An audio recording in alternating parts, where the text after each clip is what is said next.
സംസ്ഥാനത്ത് സാംക്രമിക രോഗങ്ങൾ പടരുന്ന സാഹചര്യത്തിൽ കേരളീയം സംഘടിപ്പിക്കുന്ന ഒരു ധൂർത്തെന്ന് BJP സംസ്ഥാന അധ്യക്ഷൻ കെ സുരേന്ദ്രൻ. സ്പോൺസർമാർ ആര് എന്നതിൽ സർക്കാർ സുതാര്യത കാണിക്കണം. സ്പോൺസർമാരുടെ ലക്ഷ്യം എന്താണെന്ന് മുഖ്യമന്ത്രി വ്യക്തമാക്കണമെന്നും കെ സുരേന്ദ്രൻ തിരുവനന്തപുരത്ത് മാധ്യമങ്ങളോട് പറഞ്ഞു. സമ്പൂർണ്ണമായി തകർന്നിരിക്കുകയാണ് ആരോഗ്യമേഖല.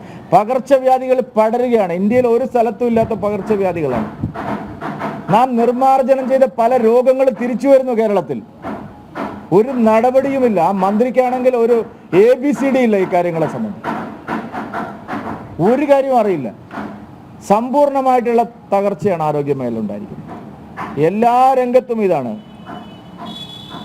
ക്ഷേമ പെൻഷന് കുടിശ്ശിക ഉണ്ടെന്ന് ധനകാര്യമന്ത്രി തന്നെ നിയമസഭയിൽ പറയുകയാണ്. ഇന്നും പറഞ്ഞിരിക്കുന്നു.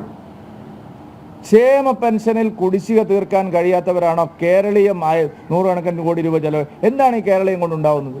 ആരെയാണ് ഇതൊക്കെ? ഒരു ഈവന്റ് മാനേജ്മെന്റ് അഴിമതികളാണ്. വലിയ വലിയ പരിപാടികൾ ആസൂത്രണം ചെയ്ത് ഒരു സംഘം ഇടനിലക്കാർ പണം ഉണ്ടാക്കുകയാണ്. എന്നിട്ട് അതിന് വലിയ സൈദ്ധാന്തിക പരിപ്രേക്ഷ്യം നൽകുകയാണ്. കേരളത്തെ ലോകത്തിന് മുമ്പിൽ പ്രദർശിപ്പിക്കുന്നു. ലോകത്തിന് മനസ്സിലായി കേരളം എങ്ങോട്ടാണ് പോകുന്നതെന്ന്. എന്ത് പ്രദർശിപ്പിക്കാനാണ് നിങ്ങൾ കേരളത്തിൽ? പ്രതിച്ഛായ തകർത്തു നിങ്ങൾ കേരളത്തിൻ്റെ.